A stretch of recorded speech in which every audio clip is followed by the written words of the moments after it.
खुदा यीशु मसीह के नाम में आप सबको सलाम। मैं अपने दादाजी की गवाही आपके साथ शेयर करूंगी। मेरे जो दादाजी थे वो गैर मबूदों की इबादत करते थे और अपने घर में ऐसा सिस्टम बना रखा था कि वहाँ पे वो गैर मबूदों की चीज़ें लाकर उन्हें सजदा किया करते थे। ये चीज़ हमेशा मुझे दुख देती है और मैं अपने दादाजी से कहती कि ऐसा नहीं करना चाहिए। खुदा के कलाम पे अमल करें और यीशु मसीह की पूजा करें। यीशु मसीह ने आपके लिए जान कुर्बान किया, मगर वो बस चुप रहते और हंस पड़ते।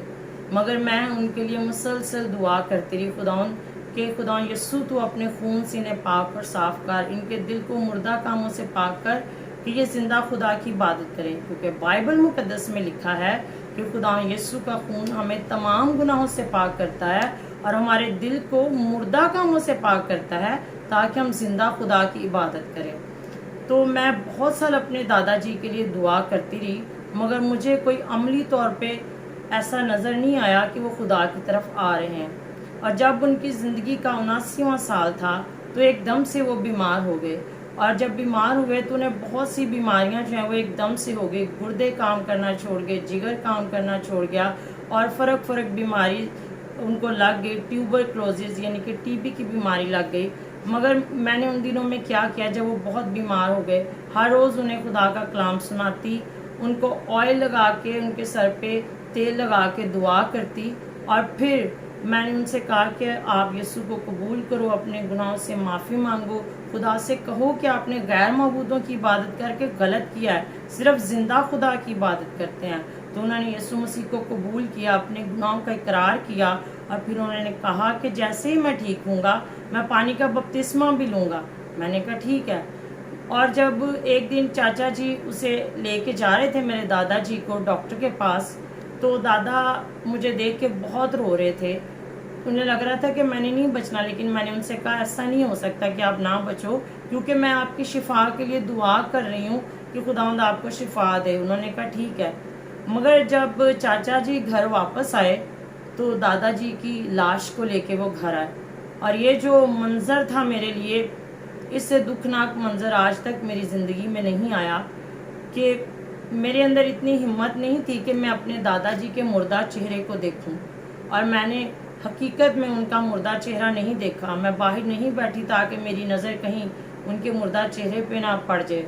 और मैंने खुदा से कहा, क्योंकि मेरे दादा ने बपतिस्मा नहीं लिया था पानी का, इसका मतलब है कि उनकी निजात नहीं मुकम्मल हुई और वो दोज़ख में अब जाएंगे। तो मैं बहुत टूट चुकी थी और ऐसा दुख था कि लगता था ये सारी ज़िंदगी ख़त्म नहीं होगा। और मैंने सोचा अब मैंने खिदमत भी नहीं करनी। जब मेरे दादाजी नहीं बचे, यानी कि बचने का मतलब ये है कि मैं अपने दादाजी को खुदा के लिए जीत नहीं सकी, वो बगैर निजात के इस दुनिया से चले गए हैं। ये मेरा तसव्वुर था कि पानी का बपतिस्मा लिए बगैर वो इस दुनिया से गए हैं तो उन्होंने निजात नहीं पाई।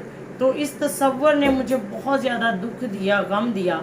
पास्टर साहब आए मेरे पास, बहुत से पास्टर साहब, और उन्होंने कहा कि आप दुखी ना हो।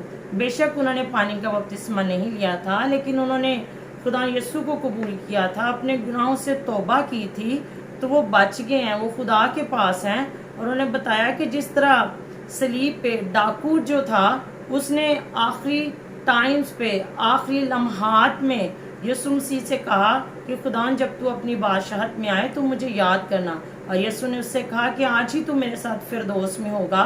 तो जैसे वो बच गया, इसी तरह आपके दादाजी भी बच गए हैं। मगर फिर भी मुझे कोई तसल्ली ना मिली। फिर ऐसा हुआ कि एक दिन मैंने खुदा से कहा, खुदा मेहरबानी है तेरी, मुझे दिखा कि मेरे दादाजी कहाँ हैं। तो तब खुदा ने मुझे दिखाया कि मेरे दादाजी हैं जो हैं वो आसमान पर हैं और बहुत खुश हैं। खुदा उनका शुक्र है कि मेरे दादाजी ने निजात पाई, मेरे नाना जी ने निजात पाई। और खुदा ने मुझे इस्तेमाल किया कि मेरे ख़ानदान में, रिश्तेदारों में वो लोग जो कभी भी खुदा के पास आना नहीं चाहते थे और वो गैर मबूदों की इबादत करते थे, जिंदा खुदा की परस्तिश नहीं करते थे, उन्होंने खुदा यीशु को कबूल किया, गैर मबूदों की इबादत तर्क की और अब उनकी जो फैमिलीज़ हैं वो भी सब खुदावन में हैं। इसलिए जो आपके रिश्तेदार हैं, आपके हमसाए हैं, आप उन्हें जानते हैं, ये आपकी ज़िम्मेदारी है, ये मेरी ज़िम्मेदारी है, जो मेरे रिश्तेदार हैं, जानने वाले हैं, कि हम उनके लिए दुआ करें कि खुदावन तू उन्हें निजात दे। और तब तक दुआ करते रहें जब तक वो निजात पा नहीं जाते, क्योंकि ये एक रूहानी जंग है اور جنگ جو ہے وہ ہم جیتے ہوئے ہیں، کیونکہ یسوع مسیح میں بائبل مقدس میں لکھا ہے کہ ہمیں فتح سے بڑھ کر غلبہ ملا ہے، اور بائبل مقدس بیان کرتی ہے کہ راست باز کی دعا کے اثر سے بہت کچھ ہو سکتا ہے۔ خداوند آپ سب کو برکت دے، یسوع کے نام میں۔